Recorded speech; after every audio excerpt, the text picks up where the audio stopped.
for Pacifica Radio, July 6th, 2023.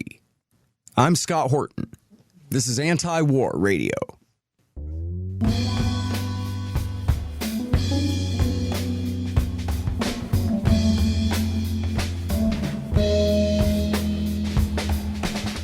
All right, y'all, welcome to the show. It is Anti-War Radio. I'm your host, Scott Horton. I'm the editorial director of antiwar.com, and I'm the author of Enough Already, Time to End the War on Terrorism. You can find my full interview archive, almost 6,000 of them now, going back 20 years, at scotthorton.org and at youtube.com/Scott Horton Show and the rest of the video sites and stuff, too. And you can follow me on Twitter, at Scott Horton Show. All right, introducing our guest. It's the great Matt Taibbi from Racket.News and author of Hate Inc. about the media as well. Welcome back to the show. How you doing, Matt? Thanks for having me on, Scott. Very happy to have you here, and big congratulations to you. This is what I think journalism is for, and especially your style of journalism, too. Man, did you really get her done this time? And I know it's not the final say, but it's a big deal. So tell us about the case of Missouri versus Biden and Judge Terry Doughty. Yeah, I mean, I'm very reluctant to say that this is a journalism-inspired thing, but in parallel to the Twitter file story that I worked on beginning at the end of last year with Barry Weiss and Michael Schellenberger and some other folks, there was a lawsuit that was developing that was instigated by a pair of attorneys general in Louisiana and Missouri, where they basically sued a whole range of actors in the federal government, accusing them of being involved in what they call a censorship enterprise. And the judge in the case yesterday, Terry Doughty, federal judge in Western District of Louisiana, handed down an order basically enjoining nearly all of the defendants, but a huge range of actors from agencies like the Global Engagement Center, DHS, the FBI, CISA, all kinds of people, from doing all the stuff basically that, we described in the Twitter files, reaching out to these companies, sending them content moderation requests, and holding over the threat of regulation and all kinds of other stuff. So it feels like basically a judge is putting a halt to all this stuff that people said wasn't even happening over the summer. So it was quite a ruling. It felt like a lot of validation for a lot of us. Yeah, good. Well, look, I know you're very modest and don't like taking credit, but you deserve to gloat because, of course, you spearheaded this effort. And as you just mentioned, and as you mentioned in your writing, of course, there's this whole list of other journalists who helped you on this. But the Twitter files, well, go ahead and tell people who didn't hear about it. Can you kind of paint a little mosaic? I like the way you write about it in your recent piece at Racket.News, Matt. You talk about how, well, at first we weren't exactly sure what we're looking at. The more and more files they're giving us, it's kind of painting this picture of, wow, all these agencies, what exactly are they doing? And it begins to really come clear to you. So make it clear to us what it is we're talking about. Sure. So at the end of November and early December of last year, I got invited to go to Twitter and look through the files of the old company. And apart from the first story, which was kind of jointly agreed upon, we decided to look at the episode involving the Hunter Biden expose and the suppression of it by Twitter, the one that the New York Post wrote. After that, it was just a whole bunch of us looking at sort of a gigantic pile of emails and Slack chats and other stuff, and we had to make sense of what we were looking at. And in the course of doing that, we ended up with this basic plot where we thought what we were seeing was Twitter did not want to be involved in a mass censorship exercise, but they were dealing with pressure from the Senate Intelligence Committee and some other folks that suggested that they would be regulated if they didn't go along. And before long, they instituted this very sophisticated system by which they were getting requests to take action on thousands of accounts by groups all across the government. I mean, it went through the FBI and the DHS for the most part, but it was like a huge range of agencies that were sending these spreadsheets full of requests. And as you say, a lot of us we were looking at this and thinking, we can't report this because nobody's going to believe it. It's too weird. But as it turned out, the people who were investigating this lawsuit basically found the same thing, and they came to their conclusions through a completely different means. And so that felt pretty good. I mean, I think what we were looking at was a very sophisticated, kind of nascent cross-government censorship scheme that, if nobody had intervened, would have become kind of like a Ministry of Truth type of thing. Mm-hmm. What do you mean that they came about all their information through a completely different means? So the investigators in Missouri v. Biden were looking at different documents. They had a series of plaintiffs. Several of them were doctors who were suppressed because they had different opinions about vaccine mandates or the efficacy of the vaccines. There was one person from the Gateway Pundit, but most of what they either got through subpoenas of communications, let's just say like from White House officials to the companies, or from the Census Bureau or from the Global Engagement Center, or they came from depositions and interviews of various characters who were involved in the case. So while we were pretty limited to getting the primary information from emails at Twitter, they were getting it through subpoenas and interviews with principals. And, they had people explaining to them what was going on in a way that we didn't have the advantage of that at first. I see. Well, they must have been guided by what they were reading in your journalism and the rest too. Oh, I don't know. Beyond that discovery. Mm-hmm. Yeah, maybe that's possible. But I think clearly, the theory of their case, which you can see the way it evolved in the various complaints, they had a number of versions of their original lawsuit. I think the last amended complaint was from May of this year. But you can see they came around basically to this idea that the government had built up these companies by giving them these huge direct or indirect subsidies in the form of like Section 230 protections or failure to prosecute them for antitrust violations, and basically said, hey, if you don't do this stuff, we're going to take those subsidies away. And next thing you know, they're taking direction on all kinds of topics. And that's the thing that's kind of amazing about this, is that it wasn't limited to COVID or election misinformation. It's like this whole bizarre range of stuff that they got their fingers in, which I think even now the public hasn't grasped how vast an enterprise it was. Yeah. So in fact, just to read from your recent piece here at racket.news, you're essentially paraphrasing one of the plaintiffs here, and he just lists a few topics here, from gender ideology to abortion to monetary policy to the war in Ukraine and beyond. Absolutely. And, you talk about monetary policy, the justification for some of the thinking behind content moderation on financial topics is we want to prevent panics. We want to prevent a situation where people run for the exits because they're scared about news that might be coming out of the financial sector.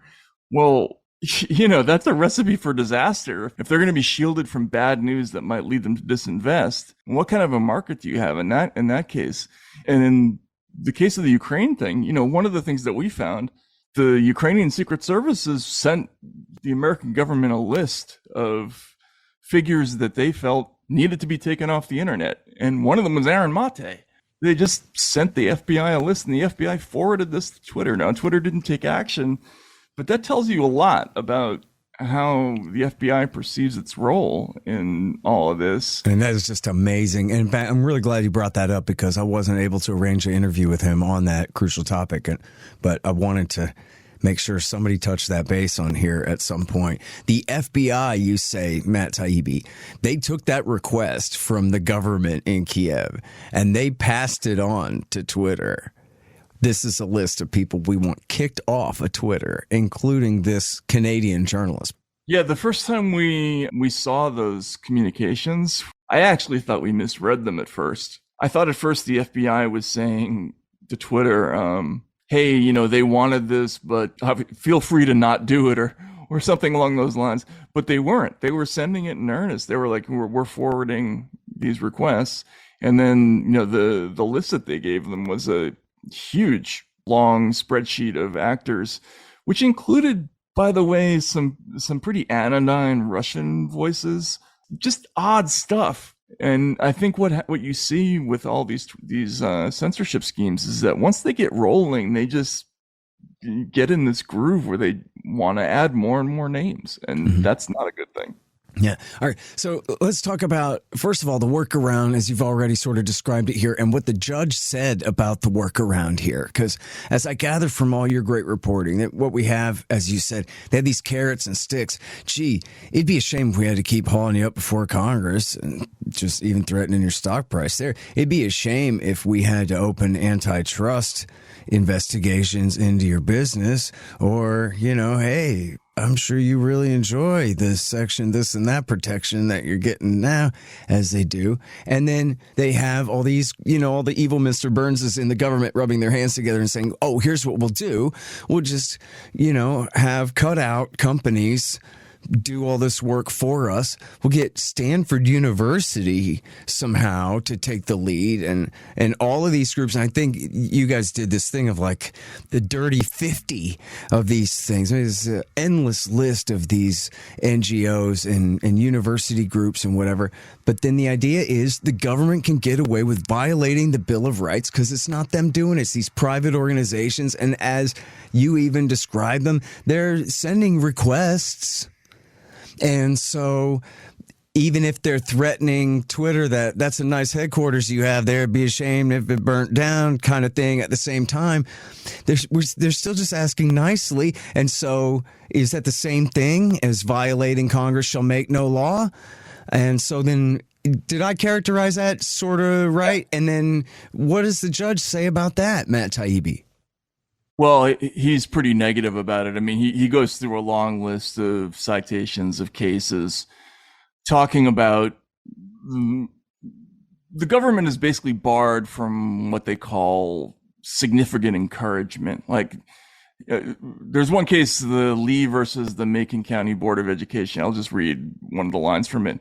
It's axiomatic that a state may not induce, encourage, or promote private persons to accomplish what it is constitutionally forbidden to accomplish. So in other words, we can't get somebody else to do it just because we can't do it. It's like, it's the same argument, oddly enough, that, came up in the Alan Dershowitz reversal of fortune case. Like, you can't get private investigators to break into a house to do a search just because you can't get a search warrant. Like, it doesn't work that way. And the judge looked at this entire scheme and basically concluded clearly this is not innocent communication. This is an organized scheme where, for instance, you have the FBI agent talking about how we succeed with 50% of our requests and that sort of thing. The use of cutouts and the fact that they had disclaimers like, at your sole discretion, you may decide that this is a violation of your terms of service.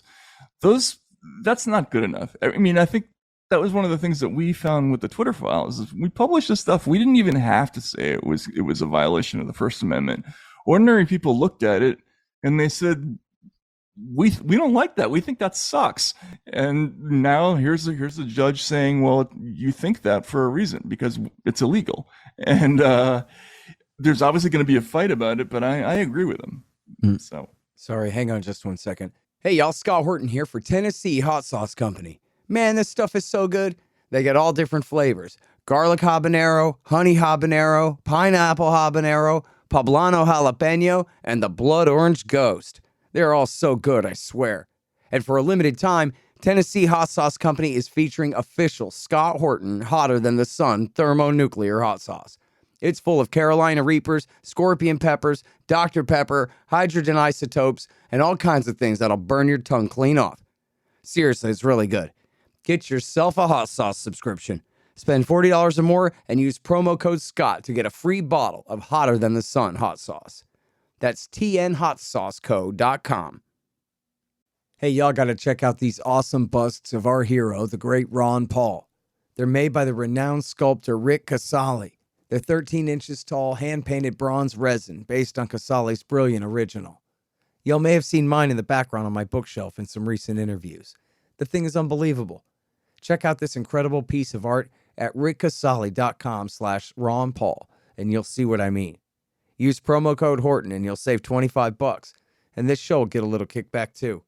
That's rickcasali.com/Ron Paul. Casali is Casali. rickcasali.com/Ron Paul. And there's free shipping too. Yeah, I mean, that's the whole reason for having a Bill of Rights, is because they're going to get carried away and they got to come up against a brick wall somewhere. And the best invention we got so far is black robe judges who can't be fired for overruling these people. That's basically it. You know, right. Our last stand. Right. And here's another thing that drives me crazy about this, which is you see the mainstream media reaction to this ruling. You saw the reaction to the Twitter Files reporting and to this lawsuit. All throughout, they've been behaving as though this reporting or the lawsuit or whatever, that we're the radicals who are, creating some kind of new wild standard of, permissibility and impinging upon normal government behavior. No, what they're doing is completely radical. And I would say ordinary American sort of ACLU liberals, even 10 years ago, would have thought this sort of vast system of organized, preemptive interference in the speech landscape, they would have considered that absolutely insane not that long ago. And now, it's just normal. I mean, again, you go back to a case like Brandenburg v. Ohio or something like that, where they set the standard for, when do we stop incitement? They set that bar incredibly high, and here it's so low. Like they were getting involved with everything for no reason at all. Mm-hmm. So, and by the way, it reminded me in reading your piece where you point that out, it reminded me of all the accusations against Edward Snowden, who back 10 years ago revealed to Greenwald et al. About the NSA spying on us all. And for all their vilification of him, the federal courts ruled that all this stuff is unconstitutional. Wherever anybody could find standing to sue, they won. And then Congress changed the law. I mean, not very well, but still is better than nothing. And it was absolutely validation of the work that he was doing, that what they were doing was wrong. And he was right when he said that. And obviously it was clear that that was his motivation for leaking the truth about it to us all. Well, and again, look at the pattern, right? First, they denied that it was going on at all. Then they said, okay, we are doing it, but we're only passively collecting it. And it's very heavily regulated, and we don't make any mistakes, and we don't listen to people when we don't have really, really good reason. Then there are Inspector General's reports talking about sort of massive violations of, 702 procedures, and they really are using this passive collection as an intelligence gathering tool, and they're using it in the wrong way.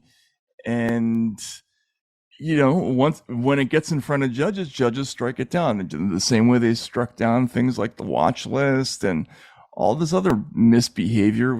The pattern is the same every time. They go in and they do something without asking permission. They deny it.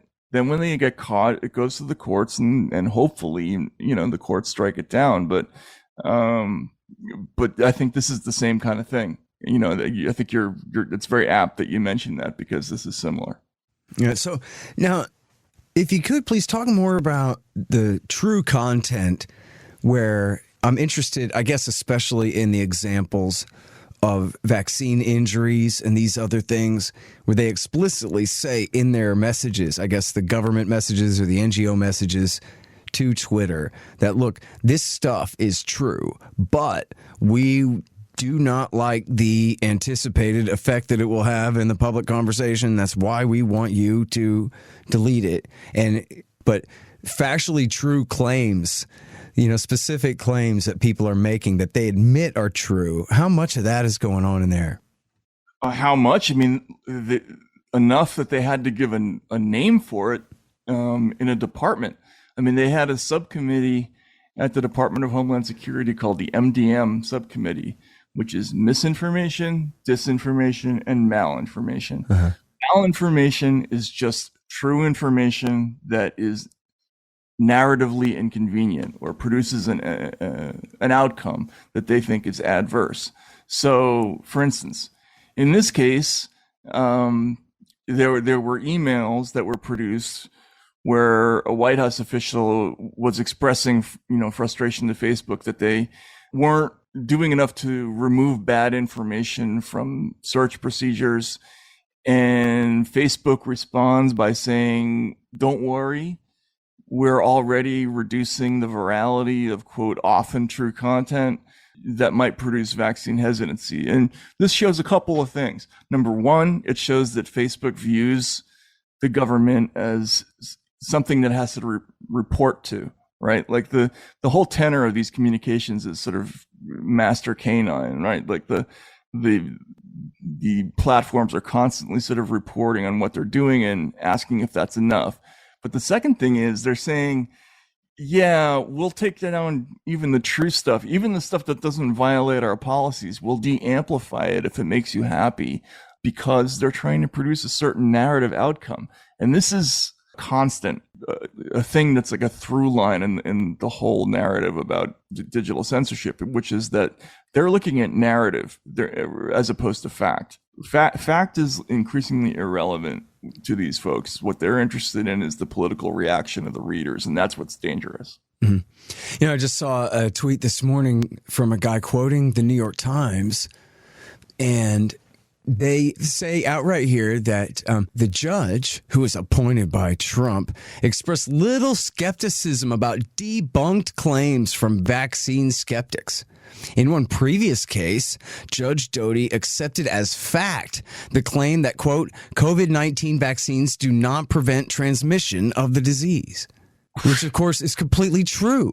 Which is completely true. Yeah, exactly. And this is not an opinion column by the editorial board. This is in their news story talking about what a bad guy this judge is and how he doesn't know what he's talking about when he's making these decisions, Matt.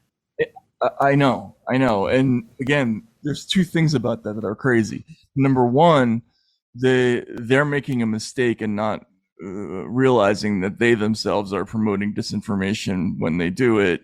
But the second thing is, the judge is making a ruling that basically says, hey, traditionally in America, we don't do this because our whole approach to controversy is that people have a right to listen to anything. It's not just about the speaker who has the rights, but it's the listener who has the right to hear all sides. But B, we don't combat incorrect speech with suppression. We combat it with better speech. And why do we do that? Well, one of the reasons we do that is because the truth is a moving target. It's difficult to find. In COVID, it was the ultimate example. Like, the truth changed every couple of weeks. And you can't, preempt speech there, even though the authorities did constantly. So it's a kind of madness, and I don't think they see it, which is unfortunate. Yeah. All right, Anti-War Radio, talking with Matt Taibbi here. And, I don't want to waste your time on this, but it is interesting and important in a way. It keeps coming up, and we saved it till the end anyway. Talk a little bit about this piece about if you're not with us, you're MAGA, because I know you're definitely a victim of this. And you've stated that you're no longer a Democrat, you're now an independent, but you've also said on this show before that you have not moved right in your own mind in any way. just that you've been made to feel unwelcome among certain parts of the left where you used to have friends, I guess. But can you talk a little bit about the idea that if you're not with, I guess, the Biden movement, such as it is, or this center left liberal Democrats, that you automatically are a deplorable? So I was writing that piece in response to a profile in The Atlantic of Robert Kennedy Jr. that was called "The First MAGA Democrat," and the entire thrust of the article basically is that Kennedy is not a Democrat. He's not even really a politician. He's really an avatar for the Trump movement. They sort of hinted that he had been impelled to run for president because Steve Bannon suggested that he do it. But this has been a constant rhetorical technique ever since Trump got elected. And Scott, I mean, I think you've probably been victim of this too, right? If you disagreed with the Russiagate narrative, you were a Trump supporter. If of course, if you weren't sure that the origin of the virus was zoonotic, you were a Trump supporter. If you thought people should have the right to exchange information about treatments other than the vaccine, you were a Trump supporter. Even if you were pro-vaccine, I mean, it's that kind of stuff. They've just created this binary atmosphere, and I always focus on this because it's something that Orwell predicted, which is that, as societies become more totalitarian, what they do is they always try to eliminate the distinctions and the shades of gray, and force everybody to do basically, rhetorical Texas Hold'em. We're all betting with all our chips in the middle of the table. It's either left or right that wins. It's either Trump or, the forces of good that win. And it's just not accurate, right? Like, I feel like you're not a Trump, you're not a Trumpist, like, necessarily, or never been, of course not. Yeah, and I know I'm not, but like when the Twitter files started, even the Washington Post, they did a story calling me like conservative journalist Matt Taibbi. Now, where does that come from? It's just a labeling exercise, and I think that this is going to result in people just getting. They've now done this to enough categories of people that it's going to become true. You know what I'm saying? Like, they've labeled the Greens MAGA, they've labeled Bernie supporters MAGA. I mean, people aren't going to necessarily move right, but they're certainly going to absolutely hate the liberal damn Democrats. Right. And what kind of a political strategy is that? I mean, even just from a practical standpoint, remember when Hillary Clinton first came out with that deplorable statement? The immediate first blush response of all the pundits was to go back to the old school way of thinking about this, which was, wow, that's kind of an unforced error. Like, you don't, a politician who goes out and throws away, a sixth of the electorate for no good reason, is making a mistake. But they do that over and over again. They don't just disagree with voters. They insult them. They berate them. They call them traitors. They call them idiots, insurrectionists. Like, they use the harshest conceivable language.